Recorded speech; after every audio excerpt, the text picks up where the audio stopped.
Hey everybody, it is November 2016. I'm gonna do a little update on my garden here real quick because my phone never has much storage, so we'll go by quick.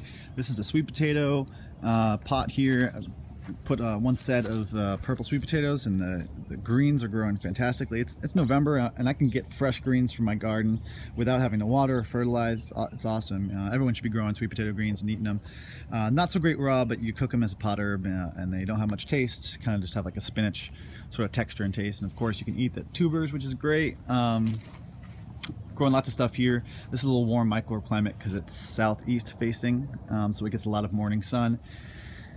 So I'm able to ripen tomatoes up here. They're vining on this chokeberry plant, and they're ripening up in mid-November, which is fantastic. And if there's a frost coming, I can just cut them down and bring them inside, and I can get fresh tomatoes inside.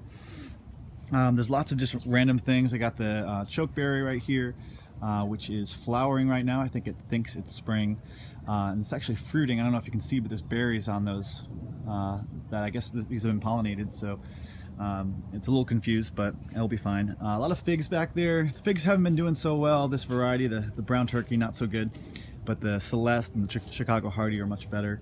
Yeah, that's kind of what's going on here. Got my little gutter as always, irrigating this area. I grew some taro back here. It was a nice little wet microclimate there. And so I got this white mulberry growing here. I should probably move that because it's really close to the foundation, but it grows so fast. This is probably like 2 years growth right here.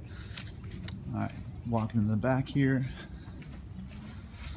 The main back little vegetable garden here, kind of done for the year, but I had all sorts of crazy plants going on. I had a perennial lettuce I did a video on, and so not really too much to look at here, but let's check out what I've done in the back.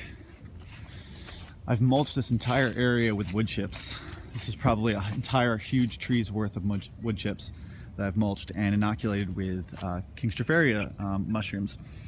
And not too much to look at right now. I'm gonna do a video in the spring. I planted a lot of new, interesting, weird, perennial natives that are edible and useful, and so I'll do a video when you can actually see those plants. But you can see all the different trees that I have, because these are all plums. Even the moringa here is still producing a little bit of greens. I didn't get a ton of moringa, but I guess the trick is you're supposed to cut this down and it regrows lots of greens. But yeah, you can kind of see what's going on.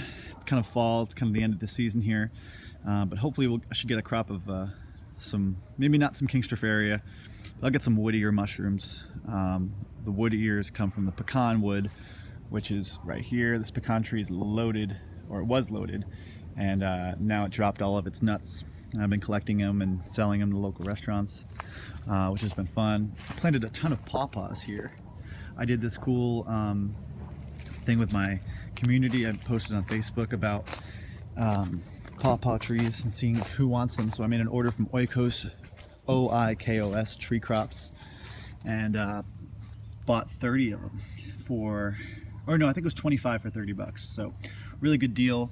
And so I kind of been planting little bits of pawpaws here and there, and then also selling them to my community as well.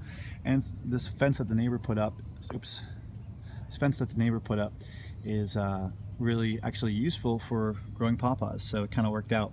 So the pawpaws are going to get some shade while they're young, and then when they grow taller than the fence, they'll get full sun, which is fantastic. Moving right along, this video may cut off at any point if I run out of space, so I apologize. But moving right along, lots of blueberries that are kind of turning red with their foliage. Trying to see if there's anything interesting to point out. Yeah, just kind of like the end of the year here. Like I said, I planted a ton of stuff, pawpaws and ground nuts and interesting weird berries, all sorts of things that I'll do videos on later. But yeah, you can see some of the pecans still falling. When they're green like this, that means the nut didn't ripen correctly. Really what should fall is just the straight up nut itself that you'd buy, that you'd see in those Christmas nut baskets. I'm trying to see if I can see one here. I might have picked up all the